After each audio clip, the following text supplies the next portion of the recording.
ఓం గం గణపతే నమః శ్రీమాత్రే నమః శ్రీ వారాహిదేవియే నమో నమః. Welcome to our YouTube channel Chagantipati talks. కోరికలు తీర్చే సుందరాకాండ 42వ రోజు పారాయణము. ఆలోచనలు. హనుమంతుడు రామకార్యం సుగ్రీవ యత్నం సఫలమైనట్లే. సీతాదేవిని చూసిన అనంతరం ఆ శీలవతి పట్ల నా మనసు నిర్మల భక్తిభావంతో ఉంది. ఇక రావణుని తపశ్శక్తి ఎంతటిదంటే ఈ సర్వలోకాలను రక్షించగలడు, దహింపజేయగల శక్తిమంతుడు. ఆ తపశ్శక్తి కారణంగానే వాడు సీతను తాకినా నశించలేదు. ఆవిడ నిజంగా ఆగ్రహిస్తే అగ్ని కంటే తీక్షణమైనది అని వాని తపోగ్ని ఎంత. ఇప్పుడు ఇంక మనం రామలక్ష్మణుని తీసుకొని సీతాదేవిని దర్శించాలి. లంకా నగరాన్ని ధ్వంసం చేసి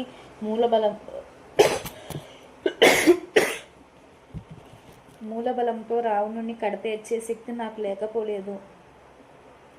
మీ వంటి మహాయోధులు కూడా కలిస్తే వేరే చెప్పవలసింది లేదు. ఇంద్ర రౌద్ర వాయువ్య బ్రహ్మాస్త్రాలు నన్నేం చేయలేవు. మీ ఆజ్ఞ లేదు కనుక అప్పుడే రావణ వంశనాశనం చేసేవాణ్ణి. మన మహానాయకుడు జాంబవంతుడు విజృంభిస్తే ఎదురేముంది. అందాకే ఎందుకు మన యువరాజ అంగదుడు పవన నీలులు కదిలితే మందరగిరిని పిండి చేస్తారు.